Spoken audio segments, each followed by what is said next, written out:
You did everything right. You got the degree, climbed the corporate ladder, and finally landed that high-paying job you always dreamed of. That six-figure salary hits your bank account, and for a second, you feel like you've made it. But then the months, maybe even years, start to blur together. You look at your bank statements, and a confusing, cold reality washes over you. Despite the impressive income, you have almost nothing to show for it. You're still living paycheck to paycheck. If this feels personal, it's because it's shockingly common. According to a study by Lending Club, around 62% of US adults are in the same boat. But here's the real kicker. Even among people earning more than $100,000 a year, a staggering 44% say they have little to no money left after paying the bills. If that sounds familiar, it's because you've fallen into a perfectly designed trap. You were sold a dream of wealth, but what you got was a script for a lifestyle. And your salary was never meant to build you an empire. It was designed to fund your consumption. Now, this isn't a story about failing with money. It's the story of a huge, deeply ingrained lie. We've all been told. It's about that light bulb moment when you realize the very tool you thought would bring you freedom. You're what the financial world calls a Henry, a high earner, not rich yet. You've got a great salary, but your actual wealth, your net worth, is stuck in neutral. This happens because we're taught to chase the wrong thing. We hunt for bigger and bigger paychecks, thinking more income will magically solve our problems. But it doesn't. A high salary can make you feel rich, but it almost never makes you wealthy. See? Being rich is about your income. Being wealthy is about owning assets that make money for you. Your salary is active. It demands your time and energy. True wealth is passive.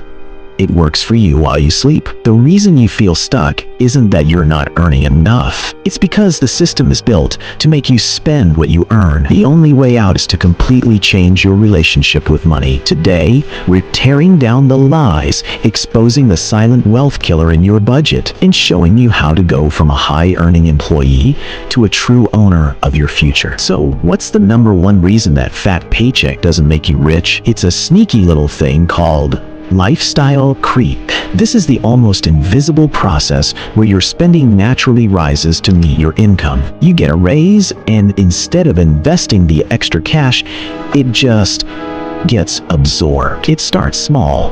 That daily Starbucks run goes from a treat to a non-negotiable part of your morning. You trade in your reliable sedan for a luxury SUV with a heart-stopping car payment. That cozy apartment gets swapped for a bigger house in a fancier neighborhood with a mortgage to match. These don't feel like bad decisions. They feel like rewards for your hard work. But they're a trap.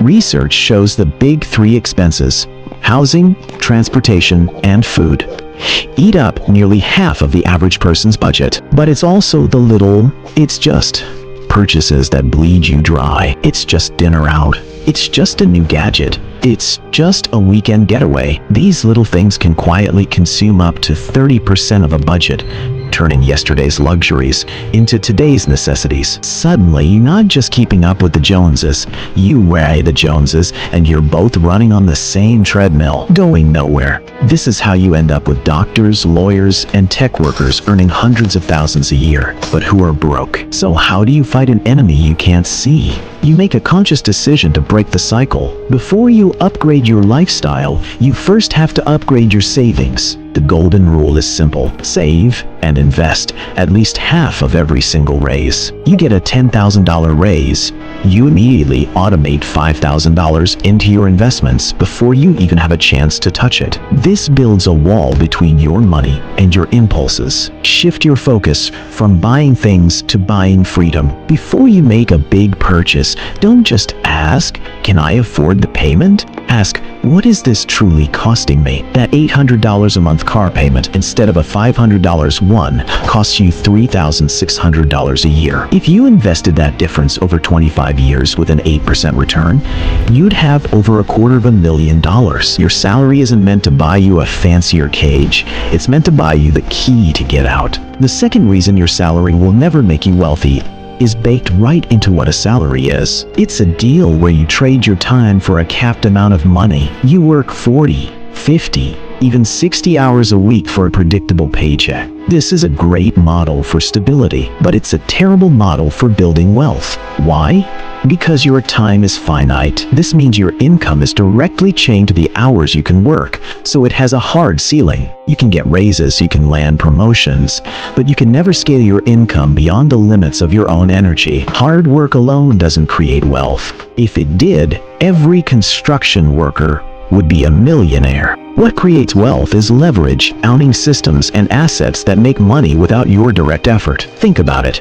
Your job makes you a piece of someone else's wealth machine. You might be a highly paid, highly valued cog, but you don't own the machine. You can be the top lawyer at the firm, but you don't own the firm.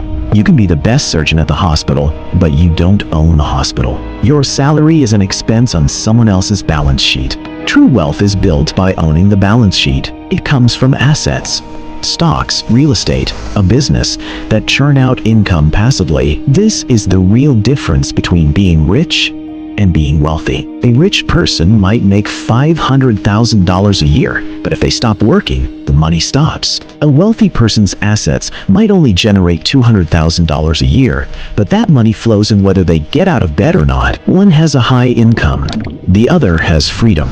Your salary isn't the destination, it's the fuel. Its main job should be to buy the assets that will one day set you free. If your salary is capped, the first logical step to freedom is to create an income stream that isn't. This is where side hustles come in, but not in the way most people think. The goal isn't to make an extra few $100 a month to afford a nicer vacation. That's just another form of lifestyle creep. The real purpose of a side hustle is to create a separate river of cash that flows directly into one thing: income-producing assets. Let your salary pay the bills. Let your side hustle build the empire. Be careful though. A lot of popular side hustles are just low-wage second jobs, trading even more of your precious time for a little bit of money. The key is to find something with leverage and scale. An online store isn't about the hours you spend packing boxes. It's about building a marketing system that works 24/7. You can write one blog post that earns affiliate income for years. You can create one digital product and sell it thousands of times. These are businesses that unchain your income from your time. Now let's be real. A successful side hustle takes a ton of effort, especially at the start, and it has risks. Not every idea will work, and it's true that some ventures are harder to start without a little money or specialized knowledge. But what matters most is the mindset. Stop looking at it as extra money. Start seeing it as investment capital. Every dollar from your side hustle has one job: to be turned into an asset. That could be stocks, a down payment on a rental property, or reinvesting it to grow the business. You're not just diversifying your income, you're using that new income to build a portfolio that grows all by itself. You can dodge lifestyle creep. You can build a killer side hustle, but you will never be truly wealthy until you make the single most important change: shifting from an employee mindset to an owner mindset. This is the whole game. An employee thinks about their next paycheck. An owner thinks about their net worth. An employee focuses on their salary. An owner focuses on their equity. Think of it like the story of the three cathedral builders. Each was doing the same job, but they saw it very differently. The first man was just there for the paycheck. He saw his work as a transaction of time for survival. The second man was building a career. He was focused on the wall, on the immediate task, and his professional status. But the third man, he was building a cathedral. He saw his work as a means to create something eternal, something that would outlast him. Your salary is the stone.